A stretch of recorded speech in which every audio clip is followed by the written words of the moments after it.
Welcome to the Construction Disruption Podcast, where we uncover the future of design, building, and remodeling.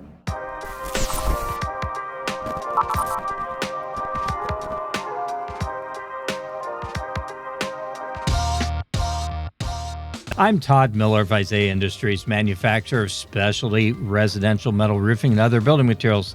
Welcome to Construction Disruption, the show that explores what's new, what's next, and what's working in the construction and remodeling worlds. I'm really excited about going forward with today's show today, but first, let me welcome our co-host, Ryan Bell. Ryan, how you doing? I'm doing well, Todd. How are you? I'm doing well also. Heard something interesting the other day. Please share. Yeah, I heard that you can actually skydive without a parachute. Really? Problem is you can't skydive twice without a parachute. Okay, sorry about that. Nice. There is actually, I believe Travis Pastrana jumped out of an airplane without a parachute. I have seen some of that, yeah. Yeah. And then the gliding stuff too, where they look like flying squirrels until they land someplace. Yep. I'm gonna pass. I mean, I've been roofing all my life, and I still don't like kites particularly. So I'm passing. Anyway, shall we move ahead? Yes, let's get started. Fantastic. Well, one of the things I often have talked to roofing contractors about over the years is how possibly they could differentiate themselves by taking more of a design-build approach to roofing as they talk to their clients rather than I'm a roofer, here's my price type of approach that so many contractors like to take. So today we're going to dig into that with a company that is indeed taking a different approach to the benefit of their clients. Our featured guest today is Ashley Moss, owner and president of Mrs., that's MRS, Mrs. Roof Pros, based in Greenville, South Carolina. With a passion for craftsmanship and a fresh eye for curb appeal, Ashley started Mrs. Roof Pros in 2025 out of her love for the roofing industry and her desire to bring a female perspective to the industry. Mrs. Roof Pros believes that a roof is an opportunity to reimagine and re-image a home's design, elevate its value, and at the same time protect what matters most, all with style and precision.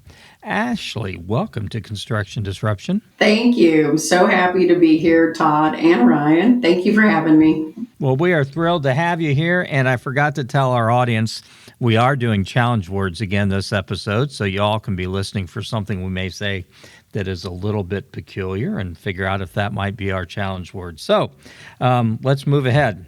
Tell us a little bit, Ashley, how did you fall in love with roofing as a profession and as a business? Well, I think like most people, you don't really fall in love with roofing as much as you fall into roofing, right? Sure. And that's pretty much what happened to me. It's almost like both of them happened to me. So by that, let me tell you the little story. So about 11, 12 years ago, I was looking for something new to do. I hadn't been in the workforce for a while. And one of my good friends, who our sons played football together, she was working at a roofing distribution center. And she said, "Hey, we're looking for a part-time file clerk. Is that something you'd be interested in?" And I said, "Sure." I mean, I'm raising 4 kids. I'm always looking for another way to bring in some sort of income. And so I said, "Sure, I'll do that." And so what started out was just as a part-time file clerk in the HR department turned into a full-time HR assistant position. And then I kind of just, as opportunities presented themselves, I just kind of moved into some different roles. And it was actually really great because the distribution company was in its beginning phases. It was growing. So that really lent to some opportunities for me. And I ironically ended up in a position as their organizational development specialist, which is what I had gotten my degree in, but had never used, right? Like so many of us. And so with that position, I was able to start creating content, training programs for their up and coming new managers, their current branch managers, district managers, all those kind of positions. And so I was creating content, training programs, and that let me learn more and more about the roofing industry. I got to see what a distributor saw. I got to meet vendors and manufacturers because, of course, they're always looking for ways to get people to pay for those training programs. So I was able to meet a lot of really interesting individuals and some great people in the industry. And I learned more about the products, both on the residential and the commercial side. And so that really lent that opening and that introduction to the roofing industry. And then not only did I start to fall in love with that industry, as I think most of us do once we get in it, because you find some really cool people. But I also was able to find my husband. And so that's how I also fell in love with roofing, as I got to fall in love with him. And he's been in the roofing industry for years. So it's kind of a win-win for me. That is awesome. Well, I have to think, as you went from distribution and transitioned from that into actual contracting, I have to think that somehow, you looked at the roofing industry and you saw an opportunity probably to better meet homeowner and customer needs. Can you tell us a little bit about what that opportunity was you saw out there? Yeah, I saw an opportunity to create kind of a different approach, like we talked about, that reimagining the roofing process, right? I saw that there was a lack of, I think oftentimes, education for the homeowner. They don't know what they don't know. And there's so much more out there now. As you know, as a manufacturer, as a vendor, there's so many more options out there available to the homeowner. And putting a roof on a house is a very big, costly investment into your home. And so we saw that why not add a little bit more style? Let's take those options that the manufacturers are creating and let's really put that into the sales process and give our clients the opportunity to put their own stamp on their home, create a little more style with it, right? And so that's kind of the focus that we went with. And we were like, let's add more style, let's add more color, let's add more, pizzazz, fun into it. And that also lent itself to us slowing down the sales process too. We really want to make our customer our partner.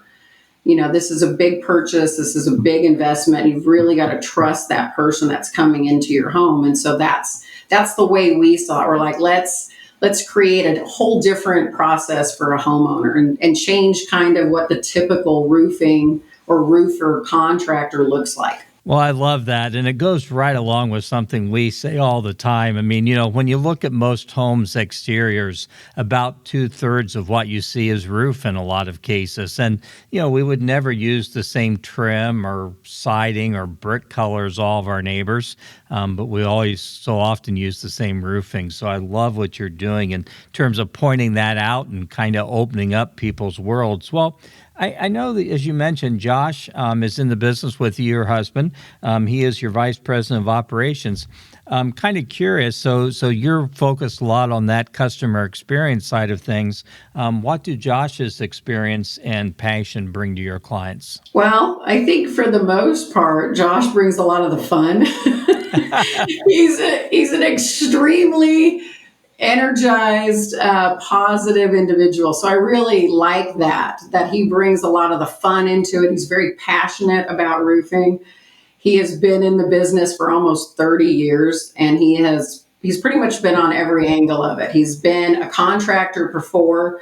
He's been in the distribution side. He's led sales teams. So he really can bring knowledge and expertise to a homeowner on every angle. What do they need? What do they want? What can we offer? And so that's what's really fun, is that he brings the expertise, the knowledge. I rely heavily on him for that. Clearly, his ability to get on a roof is great. That really helps me out.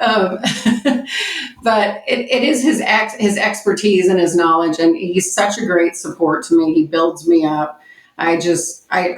There's no one else I would rather do this with than him. So he's great. Very cool. Well, it sounds like you're a perfect matched pair in a lot of respects then.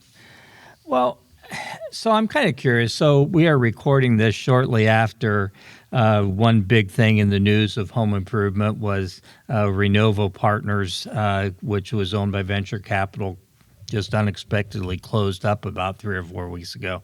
I'm kind of curious, and maybe it has nothing to do with that, but is there anything when you look at the roofing business right now that kind of troubles you? I mean, advancements or things that are going on out there that you feel may not be in the best interest of the property owner? I think pretty much what you just said, you know, that latest, the private equity coming in, right? The changes in that thing. I think the biggest concern that we have for our customers is you see that push for volume, right? They just want to get in, they want to get a roof sold. There's no care or concern about what the homeowner wants. They just look at what they need. And oftentimes I think there's, you know, like in any industry though, there's always a typical, the bad seed, the one that doesn't do what they're going to say they're going to do. And we have personally had customers who said, okay, you're the third roofer I've called, right? Other roofers have told me I need a whole new roof. I don't know if I believe them. Is that right? And so that gives us an opportunity to show them, okay, yes, they were right, or no, they weren't right, right? And so we're trying to change the reputation, trying to bring that trustworthiness, that honesty, mostly the transparency back into the roofing field. And so I think that's also why, because you see this big push now for volume. Let's just get a roof. Right. Let's just slap the same thing up. Let's keep going. And I'm like, all righty then, let's totally take it down. Let's slow it down a little bit. Let's change the process. And that's also, once again, wanting to reimagine that roofing experience for our homeowners. So yeah, that's cool. And, you know, I think that I'm not going to bash private equity too much, but I do think when they get involved, everything boils down to numbers for them. You know, and that's not just their sales and their profits, but, you know, it's like you're saying, we just want to go out there and sell as many roofs as we possibly can. And I think that's tough. I know that Scott Clifton, who is one of our territory managers, I know you work with Sam Knight in your area, but Scott is our territory manager for the New England states. And he has recently crafted some talking points that he's sharing with contractors about how to differentiate yourself from those companies that may be driven or owned by that private equity group, and really has been well received by a lot of contractors to see the talking points he's sharing. Well, I'm kind of curious, as you look at Mrs. Roof Pros, what are your dreams for your company? I think I maybe even saw where, you know, you want to get more into other types of home improvements as well. Tell us a little bit about that. yes, we're really excited about what and where we want to take Mrs. Roof Pros, and we're actually already starting that. I mean, you're spot on. We've actually started to create a whole new series that we're doing called Making It Home, where we're going to do a lot of social media and draw in more of the exterior designs, because we have a full-time interior designer on staff. And originally we kind of just had him, hey, place your eyes on our customer's roof, give us a couple of color choices or a different material choice. So that way you as a homeowner get a professional kind of a viewpoint, which is also why that helps differentiate who we are as you know, Mrs. Roof Pros. But we also want to continue that. We want to take it from the roof to the rooms. We want to be your one-stop shop, right? Because our biggest goal when we're meeting with a customer is to gain their trust, right? We want to partner with our customers. And so if we can partner with them and we can gain that trust with them, then we've got our foot in the door. And as I'm sure you guys probably know yourself, like with a lot of contractors, when you're in there and you're spending time with that homeowner and you're listening to what their concerns are, we've had people talk about all sorts of things. They're like, okay, I've got a leaky window and I don't know about this siding and why is my stove not working, and all sorts of weird questions. But that also gives us another opportunity to say, hey, you know, let's look at other things that we can help you with, or let's talk about your other needs you might have. And we are partnering with a lot of very reputable contractors here that we can help with painting, with siding, with gutters, with remodeling, right? And that's also wanting to pull that interior designer in to continue that so we can kind of touch everything that a homeowner might need. And when we can be their go-to person where they feel like they have that confidence and that trust already built. So, yeah. And then also, we would really love to see, let's take this brand of Mrs. Roof Pros, of that female focused, and let's take it across the country. We would love to see dots, all over the map as well, because having worked with that distribution company, we do know a lot of talented women and men in the industry that we know would do fantastic in other markets. So that's kind of the really big long-term picture, but that would also be something we would really enjoy doing and working on. Well, it makes every bit of sense once you've established those relationships and got that trust going, to be able to bring other products and other trades to those folks as well. So I want to talk a little bit about the in-home sales process you use, and you talk about slowing down that process. And got to be honest, that's the exact opposite of what I see most contractors wanting to do. They just want to speed it up and push it through. So, what does slowing down the process mean to you, and how do your customers respond to that? The biggest thing about slowing down the process for us is really taking the time to listen. I think that goes back to kind of what we were talking about, that volume that a lot of companies are trying to do. They want to get in, they want to get out, they want to sell what they typically know. And we really try to pause before we even meet with our clients as we're getting ready to walk in and meet them and have a conversation with them. We really try to calm ourselves and slow ourselves down and really pay attention to what they're saying, because oftentimes what they think their issue is may not necessarily be what their issue is, or what they think they want isn't necessarily what they need. And so we spend a lot of time having that conversation with them and allowing them to talk and allowing them to share what their concerns are. And this also gives us an opportunity to really get to know what their long-term goals are with their home, or what their financial situation is, or what their family situation is. You'd be surprised at how much people really want to share, or want to be heard. And so that's our biggest thing, is really just taking the time to really understand what they're doing, what their needs are, what their wants are, and just listening to what their concerns are. And that's been very well received. I feel like lots of times our customers are just, they're happy. They're like, thank you for coming. And that was so much fun. I didn't know this could be fun. Because they're like, I feel really comfortable. I feel like we should have more conversations. And so it's really been well received. So we're really happy about how that's turning out. So. Well, I love that. And you talk about helping them to, talk about their dreams and their future. And, that really can influence the choices they make now. I mean, I see a lot of folks, for example, who invest in better roofs who tell me, I'm going to leave this house to my kids, or I've got a nephew I'm going to sell this to in a few years. And so, blessing them with a long-term roof can make a lot of sense. Well, I'm kind of curious on your sales process. How long are you typically in the home with a client? It can vary depending, right, on the situation, but we spend a decent amount of time, because our typical meeting with a client would be, we get there, we kind of just talk about what their needs are, why did they call us, what are their concerns, and then Josh will get on the roof. He'll get in the attic, he'll crawl around, he'll take a look. And one of the biggest things that we've started utilizing, which we really feel like has been a big game changer, has been the use of like the GoPro. So he'll get on the roof, he'll get up there, he'll take videos, he'll be able to show them where there's damage or where there's not damage, right? Where something's going on.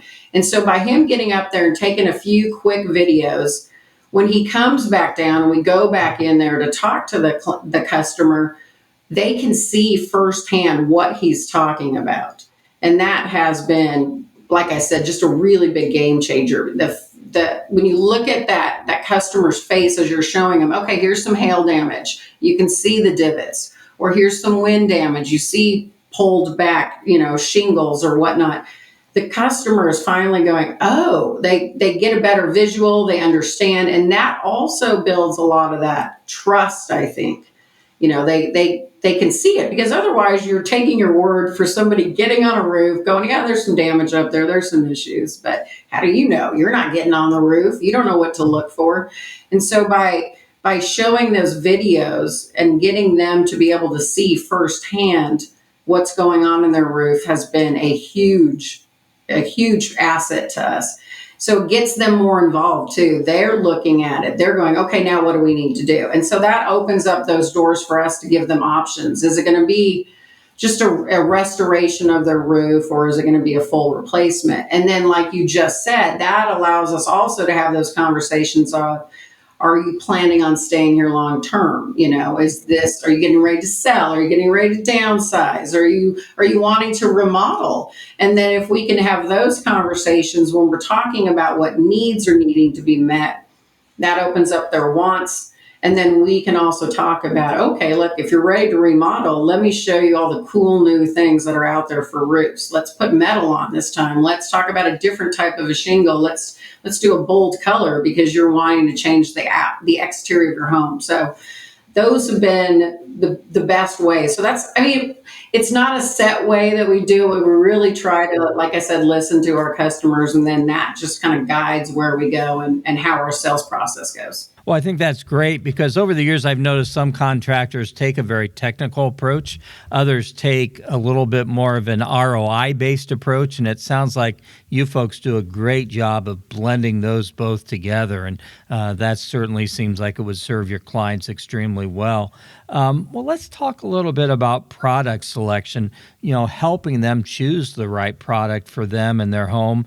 Again, this is kind of a fresh approach, because so many contractors just push the product that they're most familiar with, or they have an installer for, or maybe the one they're going to get a trip program if they sell enough squares of it. I don't know.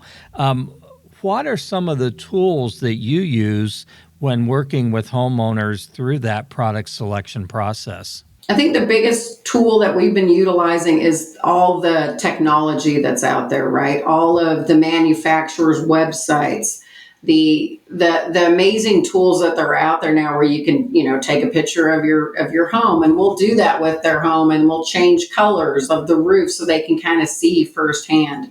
So we really encourage our customers to, after we've had an assessment, after we've talked to them about options, then we really like to say, hey, why don't you go check out these different websites? Go look at these different products that are now available. We'll bring in product samples if need be, like in our second appointment with them. And there's obviously every kind of pamphlet I have, every kind of, flyer I've got, but what we really try to use is really push them to go look out on the internet and see what's out there, because there's so many visuals now, and that's so helpful when a customer's trying to decide. Because once you get that roof up there, you're not going to be like, hey, I don't like it. Now what do I do? We actually were talking to our dentist the other day, and he was making that comment. He was like, no, my wife was like, I really want this color. And he was like, I don't know. And then it's up there. And now they're like,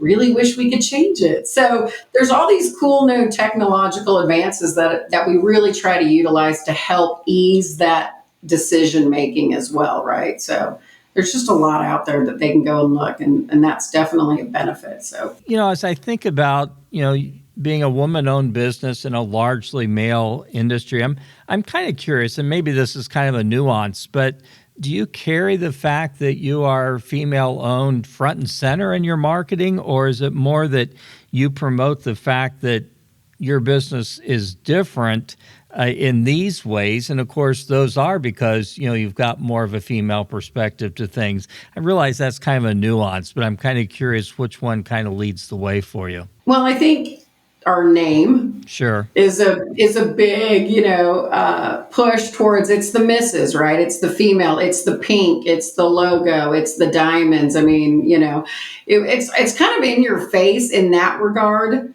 And then clearly, if you're on the website, you'll see my face. But it wasn't it's not as much of wanting to really push the female owned business as much as it is the female perspective. And that's what's differentiating us from other roofers, right? It's adding that style in, adding that extra flair, giving our customers the chance to be able to make their home a little more unique and a little more them. And I think that's where I try to emphasize the female side of it, if you will. It's not necessarily that way, but it is a different approach, a different way of thinking of things. And about how to go about putting on a roof, right? I want to add style. I want to add color. I want my house to stand out a little bit more than somebody else's or whatnot. But so, yeah, it is a very nuanced, like you said, I think the logo and the name speaks a lot. Sure. But other than that, no, I kind of want to push with that. We're different because of how we approach it. So you just made me think of something. Very rarely do I plug our own company on our podcast, but I do have to say this. So to the best of my knowledge, we are the only residential roofing manufacturer that can do custom colors in job lots. And a lot of times, we have customers who end up with us because they're like, I just want this specific color. And we can bring them through a color matching process and do some cool stuff. Well, I'm kind of curious, you've been at this, for a while now, starting your own business with Mrs. Roof Pros. Any challenges along the way that surprised you? I would think the biggest challenge has been the technology. Oh, really? Okay. Yes.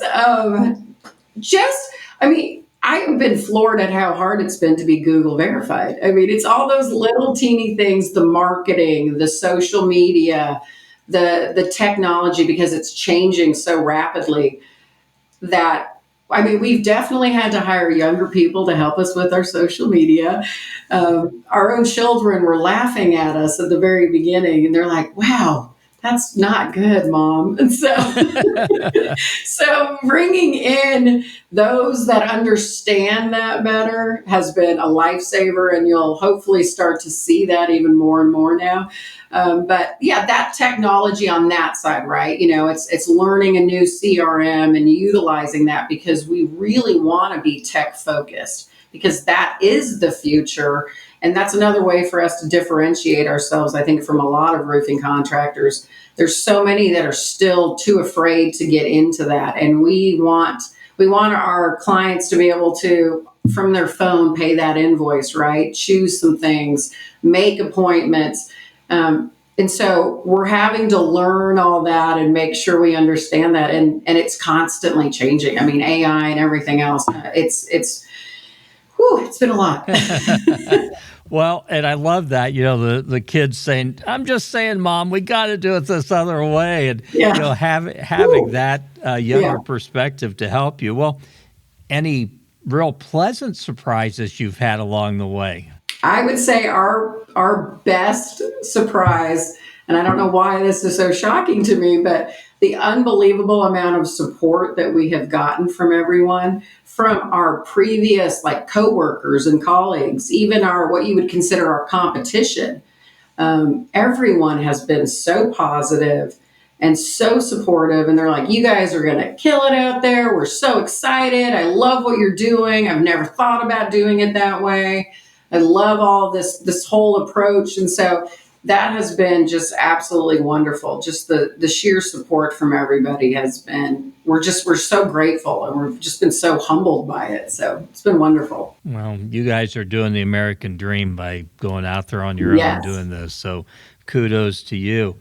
I'm kind of curious, is there any place or anyone you follow or listen to or read where you find inspiration for your ideas? Anyone in particular, or just kind of a broad range? Or I think a lot of it has been like listening to podcasts such as yours, listening to other friends of mine who do podcasts in the building industry, listening to our customers, talking to our family and friends. We'll throw all sorts of random ideas at them. I'm like, what do you guys think about if we did something like this?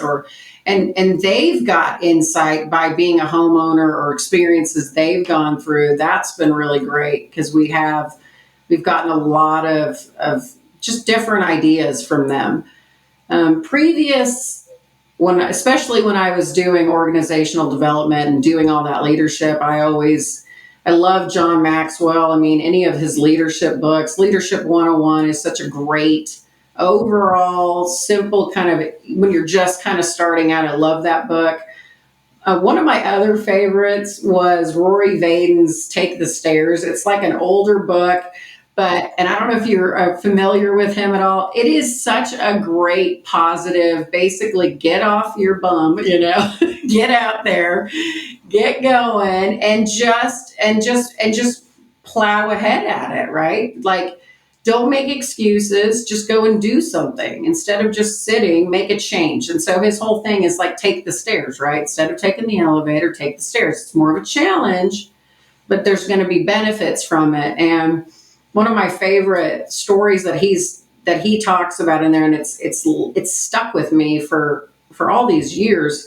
And I don't know if you guys have ever heard of the cow and the buffalo story, where how in the Colorado plains, there's cows and there's buffaloes. And when storms would come in, they come over from the west, right out over the Rocky Mountains, and then they go towards the east. The cows and the buffaloes would both go, okay, I can sense there's a storm coming. So the cows just go, I got to get out of here, right? So they start running towards the east away from the storm. So the problem is cows aren't very fast, right? And they run out of energy pretty quick. And so the storm eventually catches up with the cows. The cows are tired, and then they're stuck in the storm longer, having to be, suffer from it. Where a buffalo turns towards the storm, he goes to the west, and the buffaloes just run through the storm. And they just, put their head down and they go.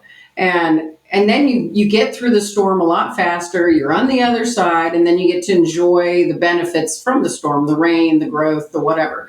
And that's just always struck me, because so many times we want to just go, this is too hard. I don't want to do this. And I'm not going to lie, there's been a few days, recently when we've started this business that we're like, what are we doing? But that's just stuck with me. And I really feel strongly that if we just all kind of just face those storms, just get through it, it's so much better on the other side. The procrastination is what just holds so many of us stuck, So those are like two of my favorites that I'll still every now and then pick up and just kind of read to give me a little boost, a little extra. You can do this. Don't go take that nap right now or whatever it might be. But I love that story. Ryan, we got to call this the cows and the buffalo episode, I think. I mean, that is a great story. And I have no idea if it's true. I haven't lived with cows or buffalo. No. But what a great story. Great story. So. Well, I'm curious, do you have any advice for someone out there who might be new to construction or home improvement? What advice do you have for them? Network. I really am a big proponent of networking, and meaning as simple as just getting out there and talking to people, right?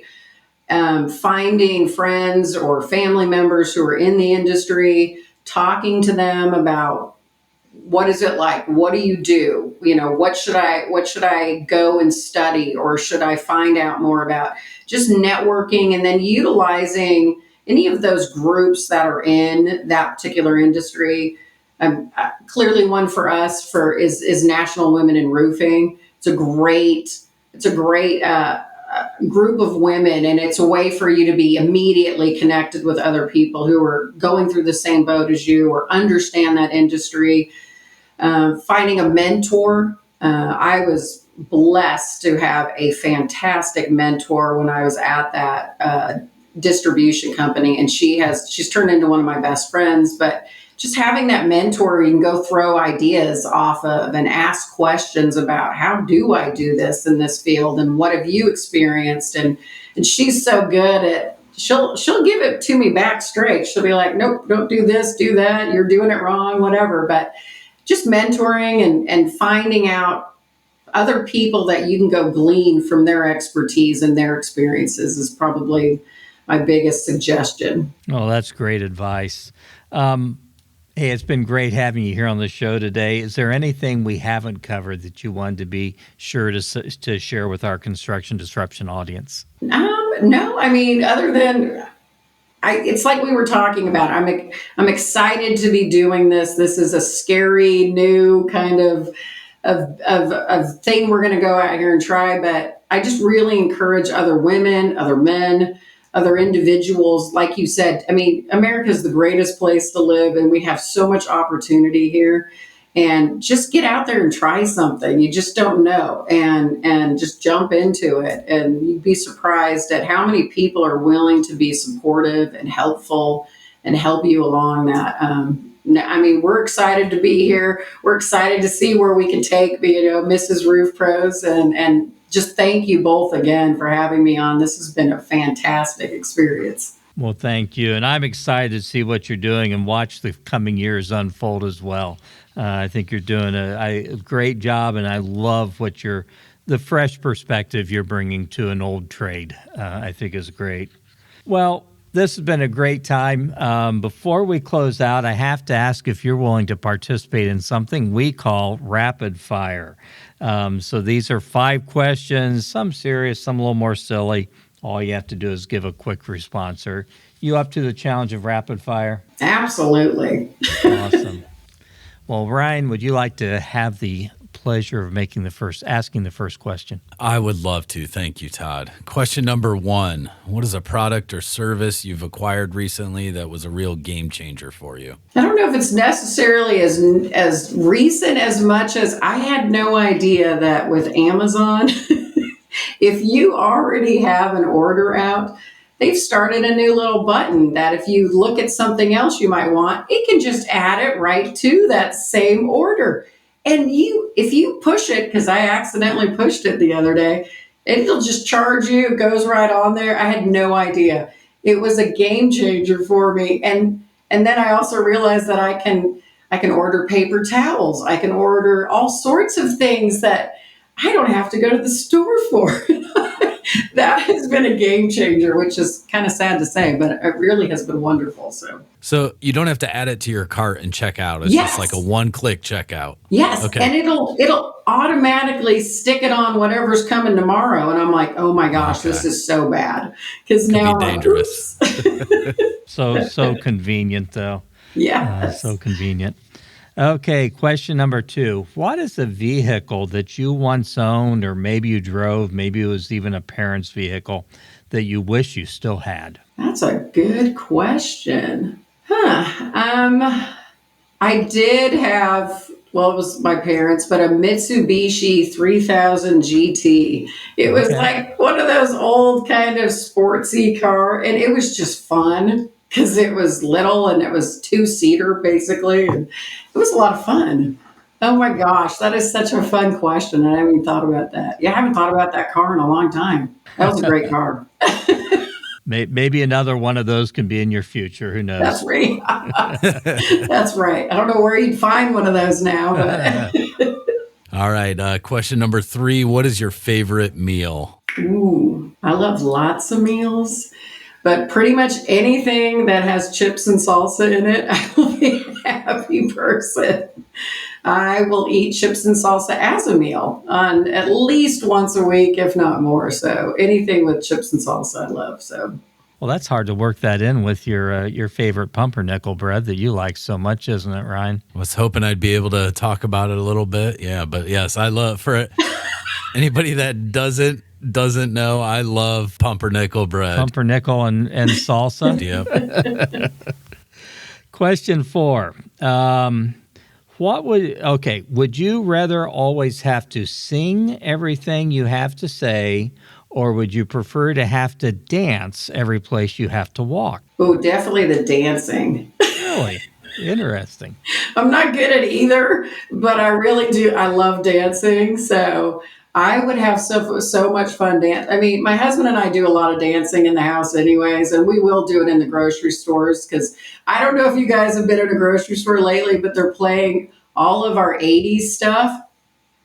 And we will end up dancing in the aisles, and and then I'm like, oh, where am I? Okay. So yeah, but I think I would totally love to do the dancing. Cool. Good answer. All right, final question here. We'll end on a little bit more of a serious note. What would you like to be remembered for at the end of your days?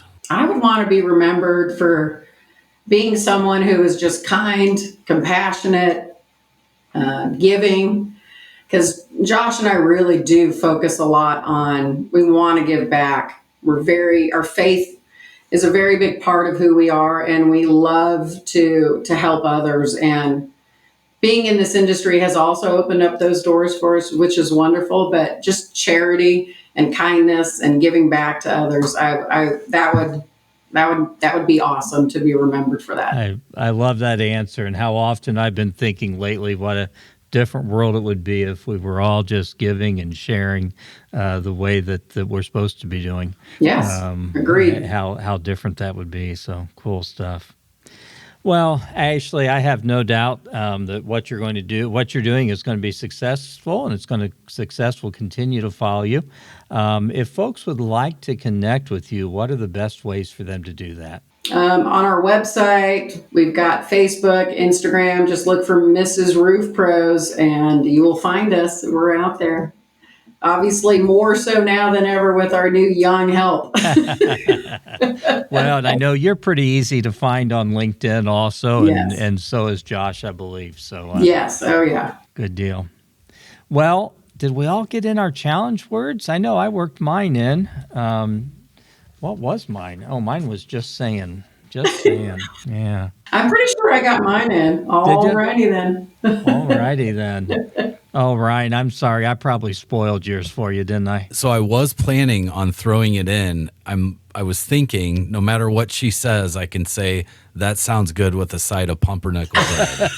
I was totally caught off guard by the chips and salsa answer. And I was just kind of like, that for you. I'm just not going to give my word in this episode. So I apologize, Ryan. that's okay. You get a half point because we still got it in there somehow. Yeah, sure. With Yeah. a little help from our friends, right? Yeah. Well, actually, thank you so much. This has been a great time. We really appreciate your time here today. Thank you. It has been so much fun. I really enjoyed it. And thank you to our audience for tuning into this very special episode of Construction Disruption with our friend Ashley Moss of Mrs. Roof Pros. Please watch for future episodes. We always have great guests. Give us a thumbs up or a good review, whatever the case may be. But until the next time we're together, keep on challenging, keep on looking for better ways of doing things, and above all, don't forget to have a positive impact on everyone you encounter. Make them smile, give them some words of encouragement. Such simple yet powerful things you can do to change someone else's world. So God bless and take care. This is Isaiah Industries signing off until the next episode of Construction Disruption. This podcast is produced by Isaiah Industries, manufacturer of specialty metal roofing and other building products.